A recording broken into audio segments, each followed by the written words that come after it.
Their belief was that they could get away with it. Prior to Karoline Leavitt's resistance, the whole media sector is trembling right now. The newsroom was bustling with activity. An organized flurry of ringing phones, producers barking, and headlines, flashing last-minute headset substitutions. It was almost time for the broadcast to start, and within a few minutes, millions of people nationwide who watch would observe the panelists were seated in the middle. Experienced media figures who had made their living by voicing their incisive views, swift remarks, and the capacity to influence sentiment. The day's focus. Karoline Leavitt. She wasn't only another politician. They had turned her into an emblem, a target with a simple punchline. Furthermore, they weren't holding back tonight. Their earphones were adjusted by the lead anchor, smoothed their blazer and smirked as they leaned forward. The camera panted in. The lights gradually went down, and then it started. Let's now discuss Karoline Leavitt, the newest political celebrity, specially chosen for her, let's say, aesthetically pleasing giggles that echoed throughout the studio. An additional panelist added, "By qualifications, do you mean? Or have we stopped acting?" More giggling. They went on to analyze her past. Not her work, not her policies. However, her appearance, her advanced age, and alleged inexperience, even one proposed, that was the sole factor in her employment. Was because some voters preferred attractive faces on television. The conversation wasn't a dispute. Rather than analysis, it was a hit job, but within a poorly lighted office. In a different city, Karoline Leavitt observed the events in real time. She wasn't alone in the entire nation. Millions of spectators watched. While some rolled their eyes, others chuckled. Others sensed a change. Since this wasn't a critique, this was something different. It wasn't a fair argument, and people began hitting the record within minutes. On Twitter, the video became viral. YouTube, Facebook. It was dissected and shared again in a matter of hours, argued and examined by media, monitors and political pundits. Some people defended the show, referring to it as fair game in politics. Some were incensed after a post went viral overnight. This isn't a piece of journalism. This is an outright attack on a young lady who was worthy of being seated at the table. This clearly constitutes slander. Another, so you can make fun of a woman's credentials, assuming she's a conservative. After obtaining it, the pressure increased. Calls from viewers poured into the network's offices. From watchdogs in the media, including advertisers, people sought behind-the-scenes information and answers. The network began to perspire. One individual, however, wasn't only discussing it. She was doing something. Leavitt, Karoline, took up her phone. Her lawyer was the next person she called. A significant event was imminent, but nobody has yet to notice it at the network. Karoline Leavitt woke up the following morning amid anarchy. The buzzing on her phone continuously ever since the piece aired a barrage of encouraging words. Some were furious while others advised her to simply move on. But there was never any chance of letting it go. Her kitchen table was where she sat.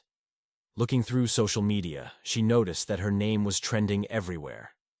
The section was being examined by news outlets, discussing whether the statements were just scathing remarks or something that is legally careless. But then something changed. Overnight, a video from a legal analyst went viral. An ex-defamation lawyer, talking live on TV, had weighed in. Despite his calm tone, his comments were incisive. This goes beyond a poorly written opinion piece. This area is risky legally. If Karoline Leavitt decides to litigate, she makes a compelling point. All she needed to hear was that. Leavitt was in a private meeting room by noon. There was tension in the air among her lawyers. The video has already been examined by the legal staff, examined each word frame by frame, each tone, each smirk, and they concluded that this was useful. The comments weren't just uncritical criticism. They were factual claims made without supporting data, and from a legal standpoint that her primary lawyer cared about, a skilled litigator known for bringing down media behemoths. He leaned forward and folded his hands. They were aware that they had gone too far. There was a pause on the table. Karoline said to file it after that. And suddenly the litigation was underway. By the middle of the afternoon, the completed court filings were submitted. It was not merely a case of defamation. It directly challenged a whole sector. that has functioned for a long time without any repercussions. The network executives were too busy to even get ready. 5 p.m. There was breaking news. Leavitt, Karoline. Lawsuit alleging defamation against a major television network. The headlines were all over the place. Newscasters stammered when speaking, as they broadcast the legal details live. Political analysts hurried to answer. The network had been unprepared, and anxiety was beginning to set in. But the actual storm that the people brought social media exploded. Too often they get away with this. No one wins against the media, so she will lose. Everything will change if Hillary wins this. And the leaks began. Late in the evening, internal email screenshots started to circulate online. Initially, they appeared innocent. Regular production notes display outlines. However, after that, between meeting summaries and revisions of the script, an explosive substance appeared. The night before the broadcast, an email revealed the facts, making her appear inexperienced. Connect that to Trump's job selections. Another statement from a senior producer is absorbed by the audience. Young and unqualified, she is a prime target. No need to suppress the emails were more than just thoughtless comments.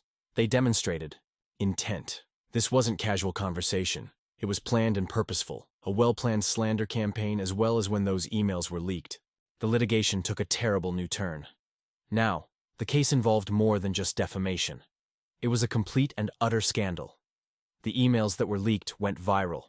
By morning, all of the major news outlets carried the story. Karoline Leavitt was no longer the only subject of the scandal. It was changed into an egregious critique of the network itself. Inside the network's main office, panic had struck. The CEOs had cultivated a reputation over many years, handling crises and regulating narratives. However, this was something different. Damage management was the top priority for the legal team. Going over each document and each section, all internal memos, anything that might be utilized against them. They needed to be certain about the amount of trouble they were in prior to the attorneys for Karoline Leavitt began to delve deeper, and they started to perspire after discovering there were multiple instances of the emails. They belonged to a pattern. There were additional conversations, further memos that were leaked, further internal conversations that provided a clear picture. This was not an isolated error. The system and playbook of the network. Step 1. Select a target. Step 2. Develop the storyline prior to the public forming its own opinion. Step 3. Manage the talking points. Step 4.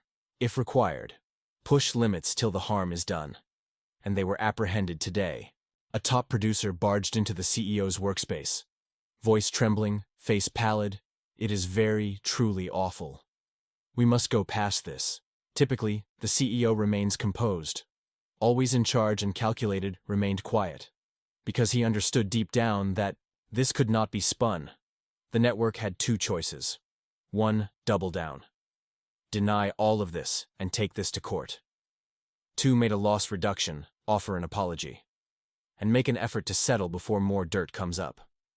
However, before they could decide, another shocking revelation was made. An ex-network worker came forward. For an exclusive interview, she sat down. Her face was somewhat in shadow. Her tone was steady, but there was more in it. Willpower. I spent years working there. I observed how the machine works. They do more than simply cover news. This has never been about facts. They fabricate it. The goal was to bring individuals down, and I can't keep quiet any longer. Everything fell apart during the interview. Spectators who previously had unquestioning faith in the network. We weren't sure, yet so sponsors began removing advertisements. The ratings plummeted. The credibility of the network is declining, and the individuals at the top for the first time, who formerly dismissed the notion of being held responsible, were now muttering on the potential costs of this. Because the truth was beginning to set in. This case was no longer solely about Karoline Leavitt. The topic was all of the people the network had ever disparaged. It concerned all of the stories they had altered. The entire system they had constructed was at issue. Wondered whether it was going to collapse at last. But there was one thing that was for sure. By the following morning, this had not yet ended. The network's name was all over the place. But for all the wrong reasons, News sites were dominated by headlines. Leavitt lawsuit destroys network's leaked emails. Was it all a setup? A former worker reveals media smear tactics. Are advertisers pulling out, or is this the end? And social media is an all-out conflict. People weren't merely observing this development. They participated in Twitter discussions, examined each disclosed email, political analysts and influencers, and the evidence was poured over by regular users, exposing hypocrisy, establishing connections, and requiring responsibility. A particularly devastating video circulated around the internet. A media oversight body examined the network's historical reporting on other political figures, their repeated deployment of the same strategies, observing small details and dragging them into scandals that could damage their career. They've already done this. And they won't stop until someone intervenes. There was constant reaction. Betrayed, according to some former network supporters. Understanding they had been given stories meticulously selected behind the scenes, as well as the worst aspect. Things were only made worse by the network's response. A well-crafted statement was made public by noon. We maintain our dedication to journalistic ethics and active political dialogue. We are sorry for any confusion and intends to keep having chats which educate and challenge the public. There was no apology at all. Nothing but corporate jargon without acknowledgement, and it was clearly visible to everyone. The purpose of this is damage control, not an apology. You were caught, but it's only a misunderstanding now. Try again. They don't apologize. They merely apologize for being exposed. No longer were viewers the only ones indignant. Sponsors were also beginning to respond. The initial ad pull was silent. A popular brand made an ambiguous comment regarding reassessing collaborations, but more came after. A large tech corporation permanently halted advertisements. A national network of stores severed all connections. One of the big sponsors publicly disassociated themselves, demanding greater media ethics standards. This wasn't merely a poor PR incident, it was a crisis. Additionally, at the executive boardroom of the network, there was a gloomy atmosphere. Those who once made fun of Karoline Leavitt, we are currently observing their careers on live television. Their standing in society and their power erodes in real time. And then the last crushing blow arrived. They had one of their own turn on them, an existing employee of the network. Someone who was still employed broke ranks. In a special interview, he only made one statement. That blazed the media landscape. If people knew what actually goes on behind the scenes, it would be more than just a lawsuit. Suddenly, there would be a reckoning. The gates of the deluge opened. As the network was no longer only dealing with a lawsuit, they faced a complete collapse. Inside the network's main office, panic had given way to despair. The newsroom used to be full of optimism. Control and authority had become a battlefield. A closed-door meeting was attended by key executives. Their tones were strained and low. This dilemma was no longer merely a PR one. It was a matter of survival. A stack of papers was smashed upon the table by someone. Sponsors are stepping away, quicker than we can swap them out. Right now, viewership is declining, and our name is poison. Rubbing his temples, the CEO. His face was filled with fatigue. Now, the legal team needs a way out. At the far end of the room sat was ahead by 3 steps already. They were aware that the bleeding could only be stopped by destroying the lawsuit. Prior to seeing the interior of a courtroom, they therefore wrote a huge offer. A settlement worth millions of dollars, enough to make anyone reconsider. But there was a catch. The gag order Karoline Leavitt was required to sign if she stole the cash. She would never again discuss this case. No declarations, no interviews. It would all disappear without a legal precedent. Lawyers for the network think this was their best course of action, because this case would go to trial. All would be revealed. Each and every private email exchange, each producer's meeting where they planned which well-known people to demolish. They couldn't afford that. Karoline Leavitt was necessary to close the deal. Her legal team was presented with the offer that evening. It was an astounding number. One of her attorneys hesitated, observing Karoline. Most people would accept this. She didn't even look at the papers, though. Her decision was already made. The following day, Karoline convened a news conference. The cameras blinked as she approaches the podium. She inhaled deeply as the room became quiet, then spoke with purpose, strength, and clarity. This lawsuit wasn't brought for financial gain. Because of the implications of words, I filed it. The room became increasingly tense. Journalists bent forward. They believed that this network may ruin my reputation and depart without facing any repercussions. With a settlement, they believed, they could quiet me. And I want everyone to be aware. She hesitated, making eye contact with the cameras. I refused to accept their money. The room exploded as I said, "I'll see them in court." Yells from reporters' news hosts are rushing to provide the update live. A social media conflict. She turned down millions. To ensure the truth is revealed if she wins, show her respect. Everything is altered by this. It's no longer just about her. It concerns us all. And at the network's main office, silence as they were now aware of their court appearance. As well as for the first time ever, they were the ones who were on guard. The trial date was first established. A significant media outlet was being brought before the court. Not as a detective, not as a narrative. However, as the accused, and the world looked on, every major news organization obsessively covered it. Legal analysts argued if Karoline Leavitt had a genuine chance to win, or if she had just made the most significant error of her life by refusing to accept the settlement. The unprecedented stakes: she would leave the network unharmed if she lost, empowered to carry on with their smear campaigns. However, if she prevailed, the network wouldn't only suffer a financial loss. There would be a change of power, a warning to the whole media landscape. The tension in the courtroom was high. Karoline and her legal team sat calmly, steadfastly opposed to her. The network's attorneys are experienced, costly, merciless. Afterward, the testimony started. Initially, the former worker, she folded her hands in her lap as she took the stand, eyes focused directly ahead. For almost 10 years, I was employed there. The machine included me. We knew what we were doing. We created tales and selected targets, and we never imagined that anyone would defend themselves. Throughout the courtroom, gasps were heard. The network's attorneys wriggled.